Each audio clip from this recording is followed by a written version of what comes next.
Good day. Here are the stories for the Manila Times for Sunday, March 20, 2022.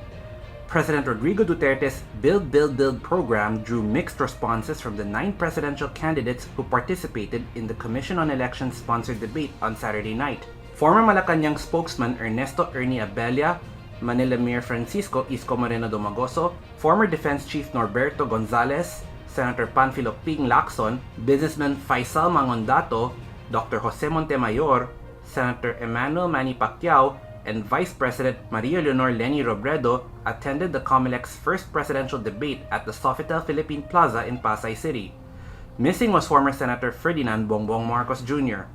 When asked whether they would continue the Build, Build, Build programs of the Duterte administration, Robredo and Lacson said it was time to shift to public-private partnerships from Build, Build, Build.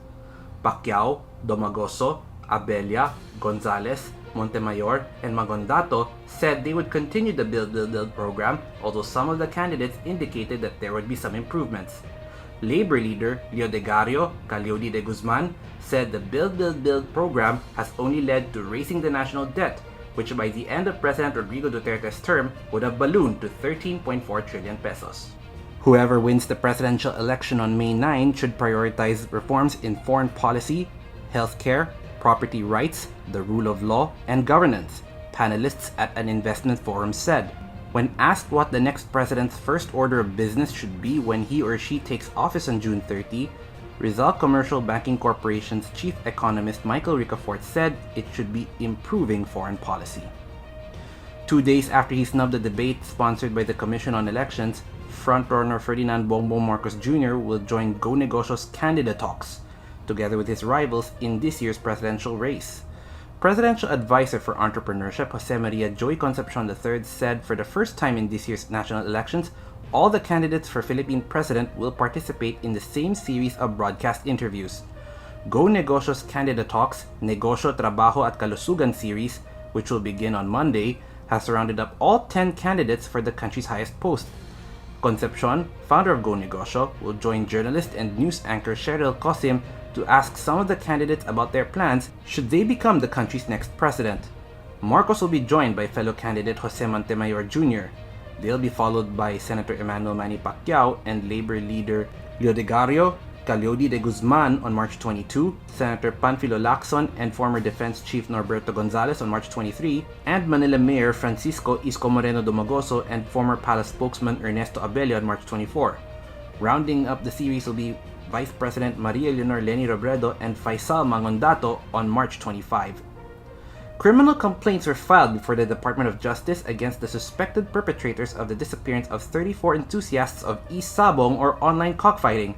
The Philippine National Police Criminal Investigation and Detection Group filed charges of kidnapping and serious illegal detention, a violation of Article 267 of the Revised Penal Code against 15 people, including 6 John Does. All security personnel of the Manila Arena at the SMX Convention Center in Parañaque City. The respondents were identified as Julie Patidongan alias Dondon, Mark Carlos Zabala, Virgilio Bayog, Roberto Matiliano Jr., Jonas Alingasa, John Ree Consolacion, Heroldin Alonto, Claire Codilia, and one alias Sir Chief plus 6 others whose identities were withheld. Preliminary investigations revealed that the cockfighting enthusiasts disappeared in the morning of January 13 after they went to the Manila Arena to participate in a 6-cock stag derby. The cockfighting enthusiasts were allegedly held by the accused against their will and were herded into a gray van. Police on Saturday confirmed the filing of a criminal complaint against actor Kit Thompson for allegedly abusing his girlfriend, actress Ana Halandoni. Thompson was arrested on Friday morning at a hotel in Tagaytay City where the alleged incident took place. The actor underwent inquest proceedings at the Tagaytay City Prosecutor's Office following his arrest. Police revealed that both the victim and suspect checked in at a hotel and had an altercation. Halandoni claimed Thompson had mauled her.